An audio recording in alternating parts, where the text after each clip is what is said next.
नमस्कार. लाडकी बहीण योजनेच्या नवीन व्हिडिओमध्ये तुम्हा सगळ्यांचं स्वागत आहे. तर बघा, मुख्यमंत्री माझी लाडकी बहीण योजनेचा 10वा हप्ता हा महिलांच्या खात्यामध्ये अजूनपर्यंत जमा झालेला नाही. त्यामुळे महिलांमध्ये खूप नाराजीचे वातावरण पसरलेलं आहे.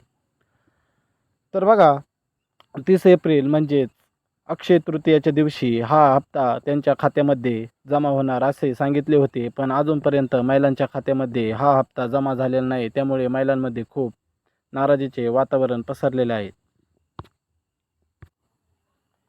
तर बघा, हप्ता जमा न होण्याचे काय कारण आहे, तर आपण पुढे या व्हिडिओमध्ये जाणून घेणार आहोत.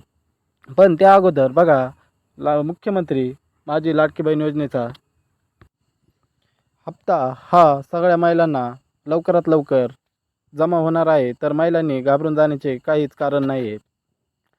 पण बघा, मुख्यमंत्री लाडकी योजनेचा हा हप्ता कधी आणि केव्हा जमा होणार आहे, तर याची सगळ्यांना आतुरता लागलेली आहे. तर बघा, याचे काय कारण आहे, तर बघा, हप्ता वितरणाची काही आव्हाने आहेत. तर बघा, मुख्यमंत्री माझी लाडकी बहीण योजनेच्या अंतर्गत सुमारे 2.63 कोटी महिला लाभार्थी आहेत. तर यापैकी काही महिलांना या योजनेमधून बाद करण्यात आलेले आहे.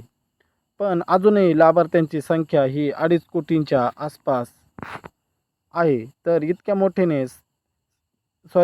मोठ्या संख्येने लाभार्थ्यांना एकाच वेळी डायरेक्ट बेनिफिट ट्रान्सफर म्हणजेच DBTद्वारे रक्कम पाठवणे हे सरकारपुढे मोठे आव्हान आहे. तर अशामुळे एकाच वेळी पैसे पाठवल्यास बँकांच्या सर्व्हरला ताण येऊ शकतो. त्यामुळे पैसे पाठवण्यात अडचणी येऊ शकतात. तर बघा, एकाच वेळी सगळ्या बँकांना पैसे पाठवण्यामुळे सर्व्हर हे जाम होऊ शकते किंवा ताण येऊ शकतो. त्यामुळे हा 10वा हप्ता हा महिलांना लवकरात लवकर मिळून जाईल. त्यामुळे कोणत्याही महिलांनी घाबरून जाण्याची शक्यता नाही.